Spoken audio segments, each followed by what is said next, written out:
Here is a number no doctor ever told you. If you are in the bottom 25% of fitness for your age, your risk of dying isn't just a little higher than a smoker's, it is actually higher than the smoker's hazard ratio. And the crazy part, almost nobody in the medical system has ever actually measured your fitness level. Yeah, it's wild. I mean, we treat a pack-a-day smoking habit as this lethal, urgent medical crisis. Right. Which, we absolutely should. Right, obviously. But if you walk into a clinic with just bottom quartile cardiorespiratory fitness, you might get like a casual suggestion to take the stairs more often. Yeah, eat less, move more, that whole thing. Exactly. We have completely normalized the metric that most heavily dictates your survival. Meanwhile, we're obsessing over things like a brightly lit scale or just a basic cholesterol panel. When you really sit with that contradiction, you start to see this massive crack in the foundation of how we treat human health. It feels like modern medicine has optimized for the completely wrong finish line. The entire apparatus just acts as if don't die today is the ultimate goal. The hospital patches you up after a heart attack, your heart is beating, you are breathing, and they send you out the door. And we call that a massive success. Right. We check the box. But the finish line was never just delaying death. The actual finish line is whether the last decade of your life is actually worth living. Because prolonging the act of dying is a very, very different biological and ethical proposition than prolonging the act of truly living. I mean, we've engineered a society where we can keep a failing body alive for a decade on a ventilator, right? With feeding tubes and daily dialysis. Yeah, but we have done very little to ensure that same body could have spent that decade hiking or playing with grandchildren, or simply just retaining its cognitive independence. Meaning, if you want those final years to be vibrant, you must train for your marginal decade. You have to earn those final 10 years of life, and the work starts right now. It has to start now. Yeah, because whenever I look at how we treat chronic disease today, I always picture this massive, incredibly high-stakes game of biological whack-a-mole. That is a great way to put it. Right. You go to your annual physical, and the doctor is essentially standing there with a mallet. Your blood pressure creeps up. Whack, here is a lisinopril prescription. Your blood sugar crosses a threshold. Whack, here is some metformin. Exactly. And nobody is looking underneath the arcade cabinet. No, nobody is inspecting the wiring or the motherboard or the actual machine that is generating all these moles in the first place. We're just frantically smashing the symptoms while the underlying disease engine runs completely unchecked. And the mallet just gets heavier as you age. I mean, the interventions become more aggressive, they become more toxic, and way more expensive. So on this deep dive, we are deconstructing Peter Attia's framework. He argues that this whack-a-mole approach is fundamentally broken. We have to completely redefine our medical paradigm. We need a model that doesn't just wait for the mole to pop up. Because waiting for the heart attack to happen or, waiting for the tumor to become palpable on a scan is a losing strategy. We have to shift from this reactive model to a proactive one. And to really understand why our current system is so obsessed with the mallet, we kind of have to look at its origins. The medical system we rely on today was built to fight a completely different kind of war. Yeah, we basically progressed through these distinct eras. If you look at Medicine 1.0, that was the era of Hippocrates. Right, which lasted for a couple of millennia. Exactly. It relied on direct observation, but the underlying mechanisms were mostly just guesswork. I mean, sometimes they stumble into a truth, like noticing that athletes tended to live longer. But mostly it was just a dark age of bloodletting. Yeah, applying toxic mercury to skin lesions, or literal drilling of holes in people's skulls to let out bad humors. Mm-hmm. The overarching motto that survived from that era is, first, do no harm. Which sounds perfectly reasonable. It does, until you are faced with a traumatic crisis. Avoiding all short-term harm in a critical situation often guarantees long-term death. Right. And that realization ushered in Medicine 2.0 in the mid-19th century. We discovered the germ theory of disease, we invented the microscope, and eventually antibiotics like penicillin. And Medicine 2.0 is an absolute miracle of human ingenuity. But it was designed for one highly specific purpose, which is stopping fast death.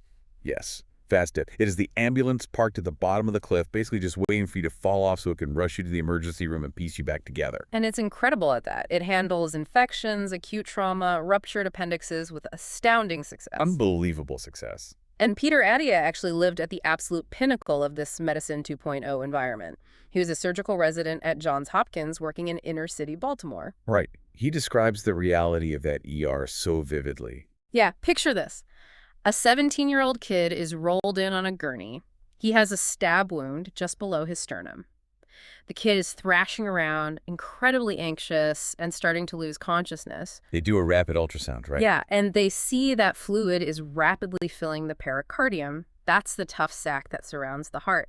The pressure from that blood is about to squeeze the heart so tightly that it won't be able to beat at all. Classic cardiac tamponade, a textbook fast death scenario. There is literally zero time to get him to a sterile operating room upstairs.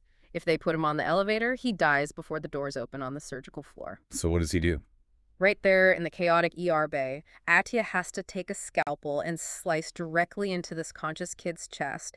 He cuts open that pericardial sac to relieve the pressure and let the blood out. It's incredibly violent. Wildly risky. It certainly violates the Medicine 1.0 rule of doing no short-term harm, but the kid's heart starts pumping normally again.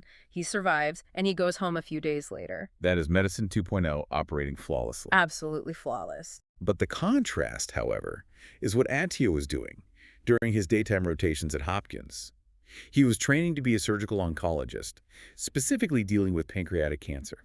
So he was stepping out of the realm of fast death and into the realm of slow death. Exactly. And slow death doesn't care about your ER heroics. It doesn't even register them. Pancreatic cancer is silent. It doesn't stab you in the chest. It grows quietly in the dark for years. It evades your immune system, establishes a blood supply, and spreads before it ever produces a single symptom. And only a tiny fraction of patients are even candidates for surgery by the time a scan finally catches it. Right. And for those who are, the surgery, the Whipple procedure, is this brutal, magnificent feat of anatomical reengineering.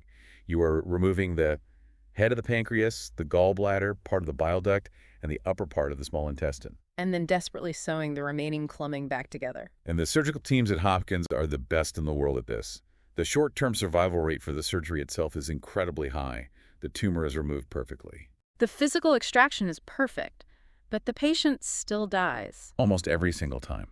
And within a couple of years, the cancer returns, because the biological cascade was already too far along.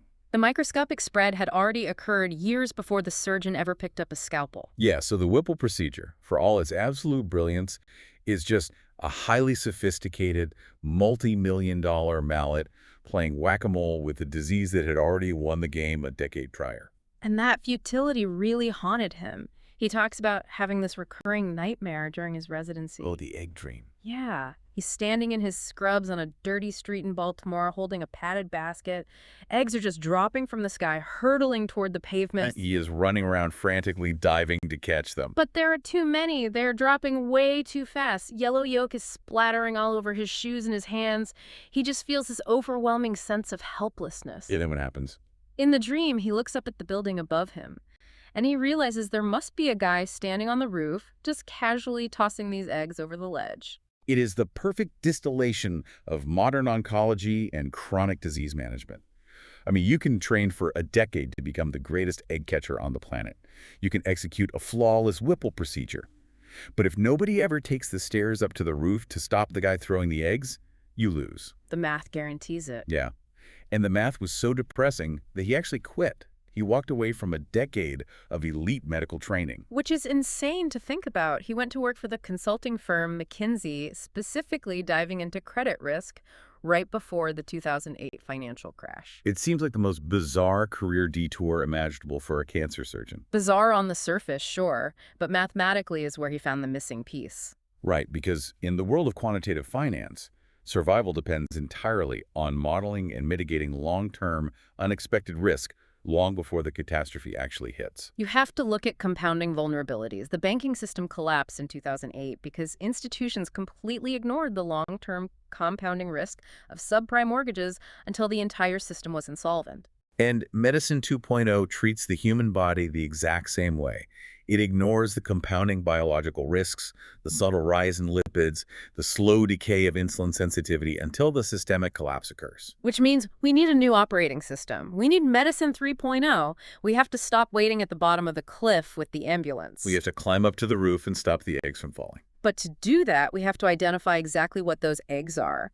We have to name the specific biological threats that are mathematically favored to end the lives of the people listening to us right now. Yeah, we call them the Four Horsemen of slow death: heart disease, cancer, neurodegenerative disease, which is primarily Alzheimer's, and type 2 diabetes. And type 2 diabetes kind of serves as a proxy for a broader spectrum of metabolic dysfunction, right? Exactly. Unless a person engages in incredibly high-risk behavior, like base jumping or chronic texting while driving, it is overwhelmingly probable that one of these four processes will be the ultimate cause of their mortality. I think we all have this innate belief that we're winning the war against these diseases, though. We see headlines about new targeted cancer therapies, microscopic stents for arteries, new injectable diabetes drugs. It really feels like progress. Well, the localized technology is progressing, but the macro data paints a chilling picture. There's this economist, Robert J. Gordon, who charted overall mortality rates since the year 1900. When you look at the raw graph, the line plummets. Human life expectancy has skyrocketed. But Gordon did something super revealing. He subtracted the massive drops in mortality that were exclusively due to curing the top 8 infectious diseases. Things like polio, smallpox, cholera, tuberculosis. Right. When you remove the victories of Medicine 2.0's antibiotics and public sanitation, the overall mortality rate curve for slow death since 1900 is essentially flat. Wait, really? A flat line? Basically a flat line. You're telling me that against the Four Horsemen, over a century of modern medical advancement has barely moved the needle on human mortality? Barely moved the needle. I mean, we declared the war on cancer over 50 years ago. Despite hundreds of billions of dollars in research and development, death rates from cancer has hardly budged on a population level. That is staggering. Type 2 diabetes isn't just undefeated, it's a rapidly accelerating global epidemic. Alzheimer's has virtually no disease-modifying treatments whatsoever. What about cardiovascular disease? I feel like less people die of heart attacks now. Cardiovascular disease has seen some reduction in mortality, but a huge portion of that is simply because smoking rates plummeted. And because we got incredibly good at keeping the patient's heart beating after the massive heart attack has already destroyed a portion of the heart muscle. So Medicine 2.0 hasn't cured slow death. It just stretches out the timeline of the dying phase. Exactly. Let me push back on how we culturally frame these diseases, because I think the language we use traps us in that Medicine 2.0 mindset. We talk about these illnesses as sudden, acute events. Oh, totally. Right. I will hear someone say, my uncle was totally fine, but then he had a heart attack on Tuesday, or my coworker just got breast cancer. We treat them like lightning strikes.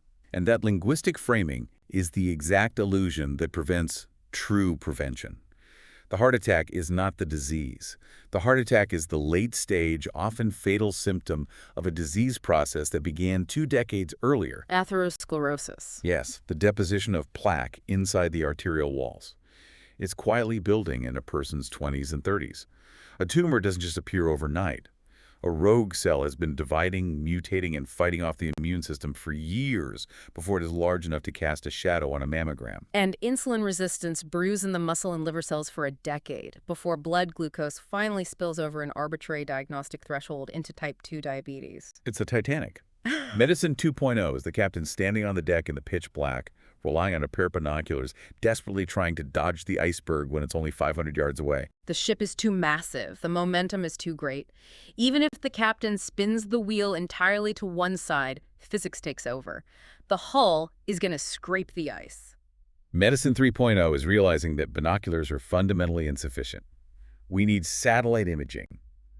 We need a radar system that can detect the ice field 3 days in advance so we can make a tiny 1-degree course correction today. We change our trajectory now so we never even see the iceberg. But to build that radar system, we have to completely change the metrics we measure. If we zoom in on the deadliest of the Four Horsemen cardiovascular disease, we can see exactly how Medicine 2.0 is looking through broken binoculars. This is the part that drives so many people crazy. You go in for your annual physical. The doctor runs the standard lipid panel that we have all been trained to care about. They tell you your good HDL cholesterol looks great and your bad LDL cholesterol is in the normal range. And they send you home. But then you hear about a 45-year-old marathon runner with normal cholesterol dropping dead on a treadmill. If my numbers are normal, why am I still at risk? What are we missing? We are missing the actual physical mechanism of the disease. The standard cholesterol panel is oversimplified to the point of being dangerously misleading for long-term risk prediction. We have to look at how cholesterol actually moves through your circulatory system. Okay, let's break that down. Cholesterol itself is not a poison. It is a vital structural component of every cell membrane in your body. It is the precursor to essential hormones like testosterone and estrogen. But cholesterol is a lipid. It is a fat. Blood is mostly water. And oil and water do not mix. Right. So cholesterol cannot just float freely in your bloodstream. It has to be packaged inside tiny specialized protein submarines called lipoproteins. I want to use an analogy for this because it finally made the mechanics click for me. Think of cholesterol as cargo, like wooden pallets of goods. Okay, cargo. The lipoprotein is the truck carrying that cargo. Let's say you have a massive amount of cargo, a ton of cholesterol that you need to transport down a busy, narrow street. If you pack all that cargo tightly into 4 massive, highly efficient semi-trucks, the chance of a collision on that street is relatively low. That makes sense. But if you take that exact same volume of cargo and instead you strap it to the backs of 500 erratic, swarming mopeds and send them zipping down that same street, you are going to have absolute mayhem. It's the perfect visualization. The total volume of cholesterol inside the vehicles, the cargo itself, which is what the standard LDL-C test measures, is not the primary driver of arterial damage. The disease is driven by the number of vehicles. The actual number of particles crashing into the delicate wall of your artery. Exactly. Every single lipoprotein particle that contributes to atherosclerosis, the mopeds, in your analogy, is wrapped in one specific type of protein called apolipoprotein B. We call it apoB for short. So the initial crash into the arterial wall, the endothelium, is caused by the sheer quantity of these apoB particles, not just the volume of cholesterol they happen to be transporting. Because the endothelium is a single cell-thick lining inside your blood vessels. It is incredibly delicate. When you have a high concentration of apoB particles circulating in the blood, sheer probability dictates that more of them will bump into that endothelial wall.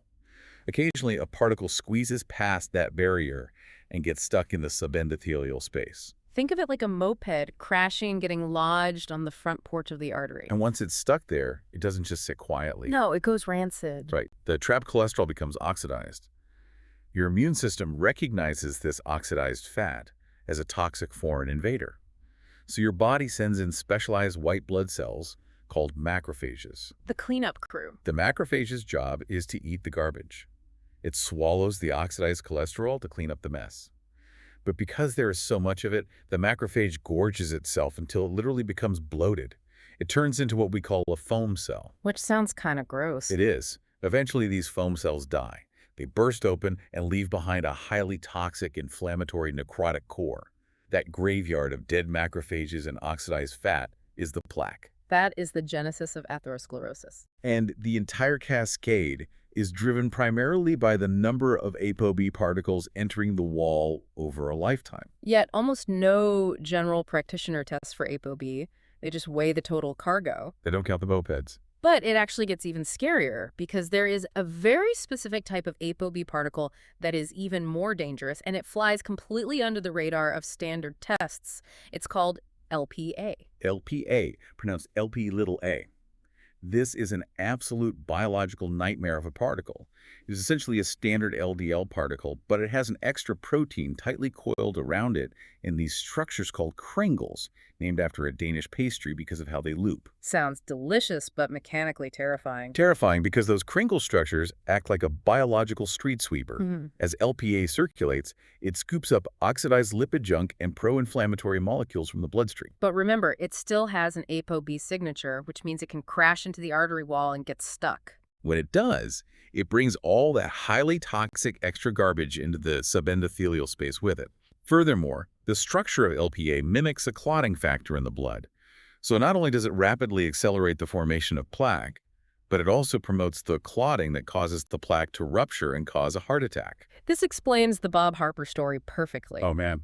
Bob Harper. Everyone knows Bob Harper as the relentlessly fit, shredded host of the television show The Biggest Loser. He looked like the absolute pinnacle of human cardiovascular health, and yet he suffered a massive, sudden, widowmaker heart attack. He survived, but barely. And the public was completely bewildered. People were asking, how does the fittest guy on television have a heart attack? Why should I even bother exercising if Bob Harper almost died of heart disease? Because his heart attack was driven almost entirely by untested LPA. Elevated LPA is a genetic trait. It doesn't care how many miles you run, and it doesn't care how much kale you eat. You just inherit it. If you inherit the genetic variant that produces high LPA, you are at a massive lifelong risk, and traditional behavioral interventions barely move the needle on it. We estimate that 20 to 30% of the global population has elevated levels of LPA. 20 to 30%. And yet Medicine 2.0 rarely screens for it until a patient is lying in a hospital bed recovering from their first coronary event. They wait for the iceberg to hit the ship. Okay, so if the whack-a-mole mallet isn't the answer and we know apoB is the actual enemy, what is the Medicine 3.0 prescription? The mantra is lower, earlier, longer. When it comes to apoB, the scientific consensus among lipidologists is increasingly clear. Provided a patient isn't experiencing side effects from lipid-lowering medication, you essentially cannot get apoB too low. Really? Yeah. Dr. Peter Libby, who is a titan in cardiovascular pathology, points out that the human physiological requirement for circulating LDL cholesterol is astonishingly small. Let me stop you there and play the skeptic for a second. Don't our brains need cholesterol? Doesn't my body need it to produce testosterone? If I crushed my apoB levels to the floor, aren't I going to suffer cognitive decline or a hormonal crash? It is the most common and honestly most logical fear. But the answer relies on understanding cellular autonomy. Yes, your brain needs a massive amount of cholesterol. In fact, 20% of your body's cholesterol is in your brain. Right. But the cholesterol circulating in your bloodstream, the cholesterol carried by apoB particles, cannot cross the blood-brain barrier. The brain synthesizes its own cholesterol locally. Oh, wow. The same is true for the testicles and the ovaries. They can synthesize the cholesterol they need to produce hormones, regardless of how low your circulating apoB drops. To prove how little circulating apoB we actually need, Libby looks at human infants. What's their level? Well, a neonate baby is growing at an explosive rate, developing a massive central nervous system and building new cells constantly. Yet, a healthy neonate has circulating LDL levels of around 10 to 20 milligrams per deciliter. Neonate baby levels. 10 to 20. Yes. Libby suggests that if all adults maintain the apoB levels of a newborn baby, atherosclerosis would essentially become an orphan disease. It simply would not exist on a population scale. That is staggering. If we just drop the particle count down to what our biological baseline actually requires, the #1 killer of human beings practically vanishes. It's incredible. But to really understand why these apoB particles become so dangerous in modern adults, we have to look at the environment they're swimming in. Heart disease, cancer, and Alzheimer's don't just grow in a vacuum. They require an environment that allows them to thrive. They grow in sick metabolic soil. The internal environment is everything. And this brings us to the concept of insulin resistance and metabolic dysfunction. Let's drop the listener into a scene to illustrate this. The year is 2009. We are on the beach at Catalina Island off the coast of California. Peter Attia is 36 years old. This story. He has just completed an absolutely staggering physical feat. He swam 21 miles across the open ocean, from Catalina to the Los Angeles mainland. Against the current, for a lot of it. Right. It took him 14 grueling hours. He finally drags himself onto the shore. He is shivering, exhausted, and holding a well-earned cheeseburger in one hand and a Coke in the other. His wife, Jill, turns to him, looks at his body, and gently suggests, "Peter, I think you should work on being a little less not thin." Less not thin. It's you. It's a brilliantly polite, totally devastating intervention. But the cognitive dissonance is wild. The man just swam 21 miles. He exercises fanatically, logging hours of intense cardio, but he looks down at himself and realizes he weighs 210 pounds. He is squeezing into size 36 pants. Yeah. He has a rigid belly that makes him look 6 months pregnant. He is the ultimate not thin athlete. How does a human being who exercises that aggressively end up with a dad bod and a failing internal environment? Because you cannot out-exercise a fundamentally broken metabolic process. Despite the heroic volume of swimming, his blood work revealed a catastrophe. He was deeply insulin-resistant. His testosterone was in the bottom 5th percentile for his age group. He was boarding the express train to type 2 diabetes and cardiovascular disease. Okay, we hear the term insulin resistance thrown around constantly in health circles, but very few people understand the actual mechanics of it. Let's break it down to the cellular level. We can use the balloon analogy. Imagine a healthy muscle cell is an empty rubber balloon. When you eat food, your digestive system breaks down carbohydrates into glucose, which enters your bloodstream. And your body needs to get that glucose out of the blood and into the muscle cells to be used for energy or stored. So your pancreas releases insulin. Insulin acts like a key, unlocking a door on the surface of the muscle cell so the glucose can enter. It is like blowing air into an empty balloon. The balloon expands easily to accommodate the air. That is normal, healthy metabolism. Correct. But imagine a modern lifestyle where you are constantly flooding the system with excess energy. You are eating highly refined carbohydrates, constantly snacking, drinking liquid calories, and rarely giving your metabolic system a period of fasting or rest. The balloon gets full. Eventually, that muscle cell balloon fills up. It reaches its maximum capacity for stored glycogen and fat. Now, when the pancreas sends insulin to unlock the door for more glucose, the cell essentially says, "No more. I am completely full." It resists the insulin. It is like trying to force more air into a balloon that is already stretched to its absolute breaking point. Yeah. It pushes back against the pressure. So what does the body do? It panics, right? Because leaving glucose trapped in the bloodstream is highly toxic. High blood sugar literally shreds your blood vessels. Exactly. The pancreas senses that the blood sugar is still high, so it responds by shouting louder.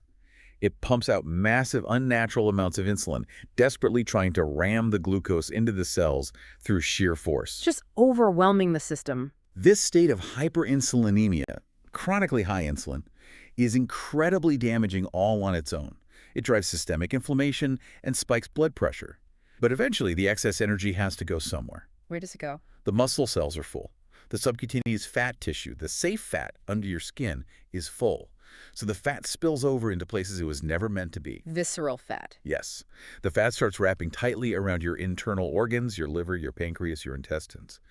This visceral fat is not just inert storage. It is highly active, inflammatory tissue that actively secretes toxic cytokines. And it gets worse. The fat eventually spills into the muscle tissue itself. Like a heavily marbled steak. Literally. Microscopic droplets of fat form inside the muscle cells, completely disrupting the mitochondria and the metabolic machinery. This sick metabolic soil is the perfect breeding ground for disease.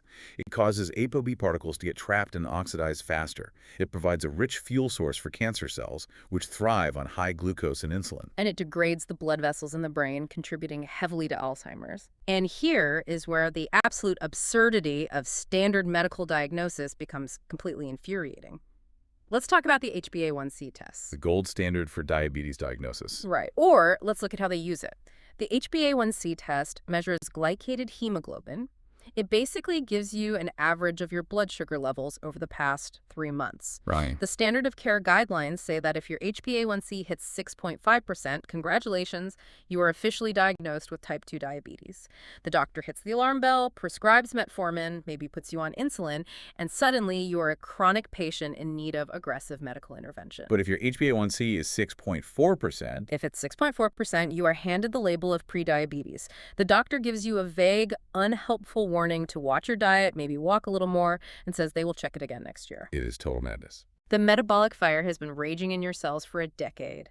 The fat has spilled over into your liver, your pancreas is exhausted from overproducing insulin, your cellular machinery is choking on marbled fat, but because you are 0.1% away from an arbitrary diagnostic threshold, Medicine 2.0 does essentially nothing. It is waiting for you to fall off the cliff before sending the ambulance. It treats a deeply complex, decades-long metabolic derangement like it is a binary light switch. You either have the disease or you don't. But by the time that switch flips to 6.5%, the damage to your cardiovascular system, the multiplied risk for cancer, and the microvascular damage in your brain have already compounded exponentially. The damage is done. So we're tracking apoB, we're deeply analyzing lipid mechanics, and we're fighting insulin resistance. But I want to pause and ask the most important question. To what end? We are optimizing these invisible numbers, but nobody actually cares about their lipid panel on their deathbed. They care about their capability. What are we actually saving your life for? We are saving it for the marginal decade. I want to share Sophie's story. Sophie is the mother of a close friend of the author. She was this vibrant, athletic, joyful woman in her early 70s. She was deeply passionate about gardening and golf. She seemed completely ageless, like she would just go on forever. Until the physical reserve ran out. One day, she is working in her garden. She slips, reaches out, and tears a muscle in her shoulder, just a torn rotator cuff. It sounds like a painful but minor injury for a young person. But for Sophie, it triggered a catastrophic downward cascade. Because she lacked the physical reserve, the strength, the stability, the excess capacity to recover fully and maintain her life while healing. The shoulder pain caused her to alter her posture, which escalated into severe back and neck pain. Suddenly, she cannot garden, she cannot swing a golf club. The physical activities that gave her life meaning, joy, and social connection were suddenly stripped away. She became sedentary out of necessity. That led to depression, and that physical and emotional decline rapidly accelerated into cognitive decline. She descended into dementia. And spent the last 10 years of her life in chronic pain, functionally disabled, and fundamentally disconnected from the world, before finally dying of a respiratory infection at age 83. And the tragic irony is that at her funeral, well-meaning friends probably whispered things like, "It was a blessing she didn't linger too long at the very end." They absolutely did, but they completely ignored the fact that the preceding 10 years, her marginal decade, was a period of sheer misery and diminishment. Medicine 2.0 kept her organs functioning until 83, but her health span, the period of life where she was truly thriving, capable, and joyful, ended a decade earlier at 73. This is the default path. If you do nothing, if you simply drift along the currents of modern medicine and modern lifestyle, Sophie's fate is your statistically likely destination. Which brings us to the central directive of this entire philosophy. You must train for your marginal decade. The finish line is not living to 90 while hooked to machines, unable to recognize your own family. No, the finish line is arriving at 90 with your mind intact, your body capable of navigating the world, and your spirit engaged. And to accomplish that, you have to define what Attia calls the Centenarian Decathlon. It is a brilliant mental framework. A traditional Olympic decathlete trains for 10 very specific events: the long jump, the shot put, the high jump, the 1,500-meter run, and so on. They aren't the absolute best in the world at any single event, but they are incredibly robust and competent across a broad, demanding spectrum of physical tasks. The Centenarian Decathlon applies this exact mindset to aging. It changes the fundamental question from how long do I want to live to what do I specifically want to be able to physically do at age 85? I want to challenge everyone listening to this right now to actually picture their 10 events. You don't just write down, "be healthy." You have to be hyper-specific. I want to be able to lift a 30-pound great-grandchild out of a crib. I want to be able to put a 20-pound carry-on bag in the overhead bin of an airplane without asking for help. I want to be able to get myself up off the floor if I fall down. I want to hike 1.5 miles on a hilly trail. Once you define those specific events, you have to engage in the cruel math of reverse engineering. Because aging is a relentless, compounding tax on your physical capacity. Let's do the math on that hiking example in excruciating detail, because it is the most sobering reality check in the entire book. Let's say you want to hike a steep hill at age 80. To do that comfortably, your body requires a VO2 max, which is a measurement of the maximum amount of oxygen your body can utilize during intense exercise of roughly 30. So 30 is the minimum target to hike that hill at age 80. But here is the brutal reality of human biology. Your VO2 max naturally drops by about 10 to 15% per decade after the age of 50, even if you are somewhat active. So let's say you are 50 years old right now. You go to a lab, put on the mask, and run on a treadmill to get your VO2 max tested. It comes back as a 32. Statistically, you are exactly average for a healthy 50-year-old. You can easily hike that hill today. You feel great. You think you are doing fine. But if you just maintain an average trajectory, losing that 10 to 15% every decade. By the time you are 80, your VO2 max will be in the low 20s. You will not be hiking that hill. You will likely struggle to walk up a single flight of stairs without having to stop and catch your breath. Being average at 50 means you are statistically guaranteed to fail your Centenarian Decathlon at 80. To have the physiological capacity to hike that hill at 80, you need a VO2 max of 45 to 49 right now at age 50. You essentially have to achieve the fitness level of an elite amateur athlete for your age group today just to tread water against the current of aging. It demands an immediate proactive shift in how you live. If the Centenarian Decathlon is the Olympic event, then cardiorespiratory fitness and muscular strength are the mandatory, non-negotiable training camps you must attend. Let's circle back to that jaw-dropping statistic from the very beginning of our conversation. The JAMA study. This was a massive cohort looking at over 120,000 people. They tested their fitness on a treadmill and tracked their mortality. And they found that moving from the bottom 25% of fitness, the least fit quartile, to just the next tier up, simply becoming below average, cuts your risk of death in half. Think about the sheer magnitude of that intervention. There is no pharmaceutical drug on planet Earth, no statin, no blood pressure medication, no surgical procedure that can cut your all-cause mortality risk by 50% simply by moving you from the bottom quartile to the 25th to 50th percentile. And the disparity between the extremes is even wilder. Being in the bottom 25% of fitness carries a hazard ratio of over 4.0 compared to elite fitness. To put that in perspective, being a pack-a-day smoker carries a hazard ratio of about 1.40. Having type 2 diabetes is 1.34. Having poor cardiorespiratory fitness is mathematically more dangerous than smoking or having diabetes by a massive margin. And VO2 max is only half the engine. You build the base of that engine with zone 2 training, which is steady-state cardio, where you can still hold a conversation, which specifically trains the mitochondria to become incredibly efficient at oxidizing fat for fuel. But the other master lever is muscular strength. And here we have to be very precise with our definitions because mass, strength, and power are three different biological properties. Muscle mass is critical. It acts as a metabolic sink for glucose. Let's explain that metabolic sink concept because it ties directly back to our balloon analogy for insulin resistance. How does muscle act as a sink? When you contract the muscle against heavy resistance, the muscle cell actually translocates glucose transporters, called GLUT4 receptors, to the surface of the cell membrane. The incredible part is that this specific mechanism does not require insulin. Oh, really? The physical act of lifting heavy weight forces the muscle cell to absorb glucose directly from the bloodstream, completely bypassing the broken insulin mechanism. Having more muscle mass means you have a larger reservoir to safely dispose of circulating blood sugar. So mass is the metabolic armor, but mass isn't enough on its own. Muscle mass protects your metabolism, but strength, the ability of the central nervous system to recruit that muscle to generate actual force, is what keeps you functionally alive and independent. And power, which is strength multiplied by speed, the ability to generate force instantaneously, is what saves you in a sudden physical crisis. As we age, the math is punishing. We lose muscle mass. But we lose strength 2 to 3 times faster than we lose mass. And we lose power 2 to 3 times faster than we lose strength. This is where we meet Barry. Barry is an 80-year-old patient.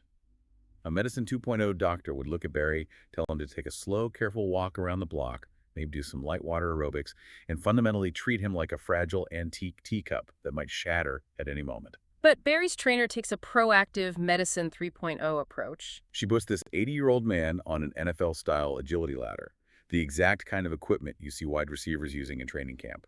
She has him practicing fast footwork, stepping rapidly in and out of the rungs. Why on earth would you make an octogenarian do agility drills? Because she is training his power. She is training his nervous system's ability to react instantaneously if he trips on a rug, so he can shoot his foot out and catch his balance before he falls. She is training deceleration and stability, because the fall is the terminal event for many elderly people. And then she has him practice the Barry get-up. Over and over, he practices getting down onto the floor, lying flat, and then getting back up to a standing position using different techniques. Because if you lose the physical ability to get off the floor unassisted, your independent life is functionally over. We are trying to preserve what we can call our hunter-gatherer superpowers. Things like the farmer's carry picking up heavy, awkward weights in each hand and walking with them. Grip strength is heavily emphasized in this framework, which often surprises people. Grip strength is fascinating. Why does how hard I can squeeze a dynamometer predict how long I will live? Is it just a general proxy for overall robustness? It is a profound proxy for overall central nervous system integrity and muscle mass. But it's also a literal physical lifeline. Imagine slipping on an icy step. Your ability to survive that slip relies almost entirely on your grip strength, your ability to shoot your hand out, grab the iron railing, and arrest your fall with enough force to stop your entire body weight before your hip shatters on the concrete. That requires immense, instantaneous grip strength and pulling power. If you don't train it now, your hand will simply slip off the railing. Okay, so you are hitting the gym. You are doing your zone 2 training to build mitochondrial efficiency. You are doing VO2 max intervals to raise your cardiovascular ceiling. You are deadlifting and doing farmer's carries to build your metabolic sink and your grip. You are building the ultimate engine. But a high-performance engine is completely useless if you put the wrong fuel in it, or if you never change the oil. How does Attia cut through the absolute noise and tribal warfare of modern diets? Nutrition is arguably the most confusing, emotionally charged landscape in all of human health. it's treated like a religion. You have the militant vegans screaming at the keto people, the carnivores fighting the Mediterranean diet advocates. It is exhausting. But Attia refuses to engage in this dogma. He calls it Nutrition 3.0. It is not about adhering to a specific branded diet with a clever name. It is purely about nutritional biochemistry. How does this specific molecule affect your specific cellular biology?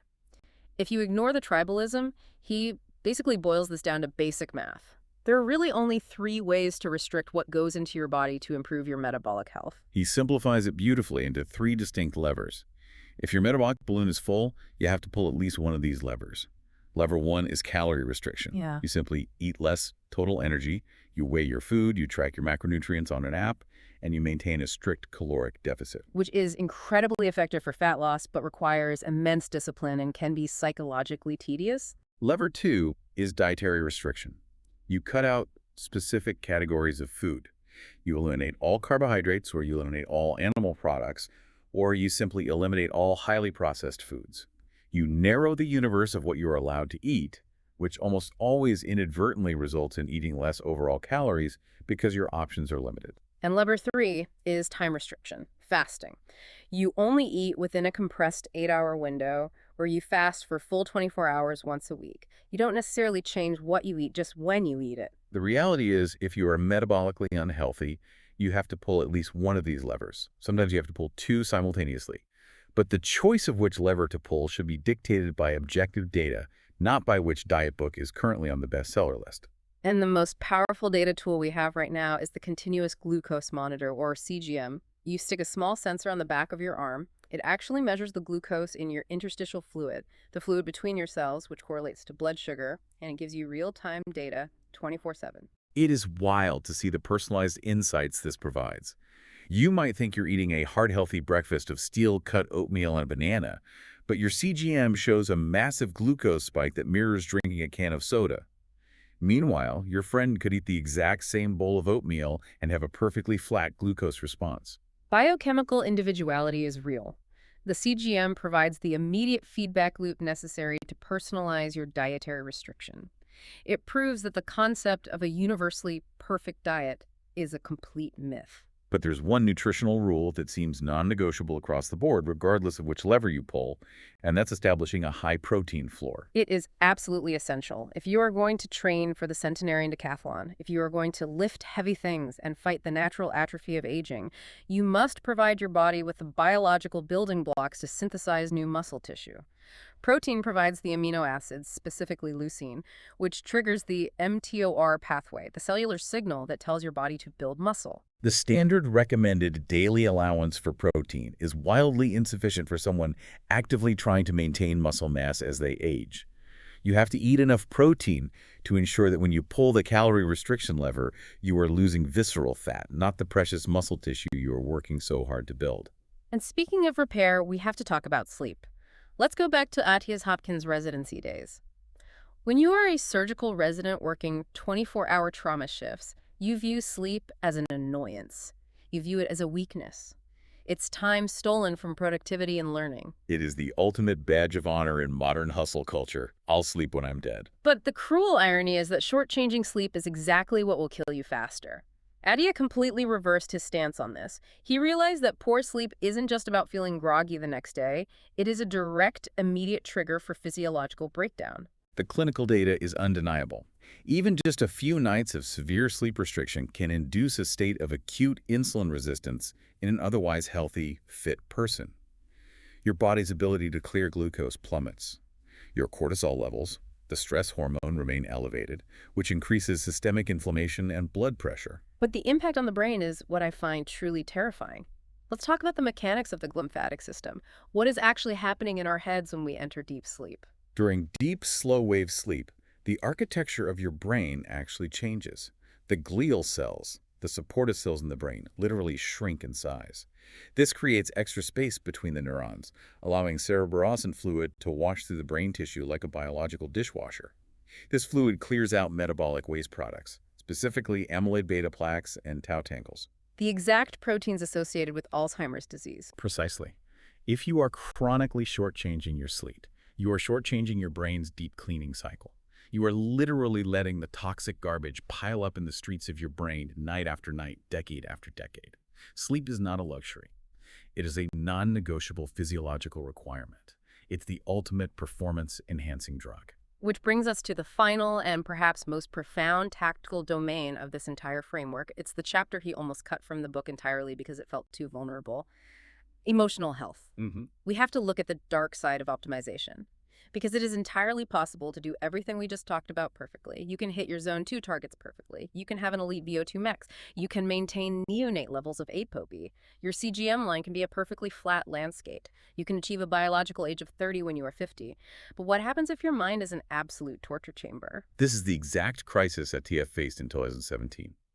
Outwardly, he was the ultimate longevity optimizer, but inwardly he was drowning. He was consumed by rage, crippling perfectionism, and unresolved trauma. He was alienating his colleagues. And most devastatingly, he realized that when he walked into a room, his own wife and children physically flinched. Can you imagine the tragedy of that? You are obsessively dedicating your entire life, every waking hour, to extending your lifespan. You are measuring every biomarker, taking every supplement, you're doing brutal workouts, all to ensure you'll be around for your family for an extra 20 years. But you're so miserable, so intensely demanding and angry that your family secretly wishes you weren't there at all. It is a devastating paradox. He has successfully built this incredibly resilient, biologically optimized physical vehicle, but the driver behind the wheel was deeply broken. The crisis became so acute that he had to step away from his medical practice. He went to a residential rehab facility called The Bridge to confront his emotional decay. He had to learn how to deconstruct his anger, to trace it back to its origins, and to realize that the very traits that made him a successful, relentlessly driven surgeon were the exact same traits destroying his life. The core insight of this entire chapter is that a deeply extended health span is completely, utterly worthless if you cannot stand to be around yourself. And it is equally worthless if nobody else can stand to be around you. Longevity without connection, without joy, without peace, is just a longer prison sentence. And there is a harsh physiological cost to misery as well. It's not just in your head. Chronic anger, isolation, and emotional pain trigger the HpA axis in the brain, resulting in a massive chronic release of cortisol. It spikes systemic inflammation. It disrupts the deep sleep we just talked about. It drives insulin resistance. Misery will destroy your physical health just as surely as a heart attack. You cannot out-exercise self-loathing. Emotional health is the foundational layer of the entire pyramid. If your emotional health is crumbling, the rest of the physical optimization, the VO2 max, the muscle mass, the lipid management, is a beautiful house built on sand. Okay, I have to break the momentum here. I want to offer some honest pushback on this entire methodology. Let's look at this Medicine 3.0 framework objectively. We are talking about getting DEXA scans to measure bone density and visceral fat. We are talking about advanced apoB lipid panels and LPA testing. We're talking about wearing continuous glucose monitors, potentially taking expensive PCSK9 inhibitor drugs to lower cholesterol, spending hours on a stationary bike doing zone 2 heart rate training, and suffering through VO2 max intervals until you puke. It is a staggering amount of work. It sounds like a full-time job. It reads like a manual for a wealthy, obsessive hypochondriac who has nothing better to do than optimize their bodily fluids. Is this actually a practical prescription for human longevity, or is this just extreme, weaponized anxiety with a very expensive lab bill attached to it? That is the necessary tension of this entire framework. We have to sit in that tension. And we have to acknowledge that Peter Attia himself is the extreme case study. He is obsessive. He tracks every data point. He pushes his body to the absolute limits of the science. He tests the extreme boundaries so we can see exactly where they are. He is obsessive so the reader doesn't have to be. The framework provides the absolute ceiling of what is scientifically possible today. But if you look at the core principles, the actions that yield 80% of the benefit, they do not cost a single dime. You don't need a $200 lab test to know that you shouldn't be eating processed sugar all day. You don't need a DEXA scam to tell you that you need to be stronger to avoid a fall. Stepping out of that bottom 25% of cardiovascular fitness doesn't require a $3,000 stationary bike and a chest strap heart rate monitor. It requires walking briskly up a steep hill in your neighborhood until you are out of breath a few times a week. Picking up heavy things is free. You don't need a specialized gym membership to do a farmer's carry. You can carry heavy jugs of water or dense bags of topsoil in your backyard. Prioritizing 8 hours of sleep is free. Choosing to eat enough protein to sustain your muscles is a grocery store decision, not a clinical intervention. The true tools of Medicine 3.0 are not the lab tests. They are mindset shifts.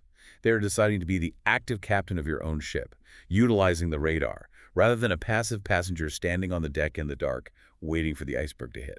Which brings us to the ultimate reframe. We bring this entire deep dive full circle.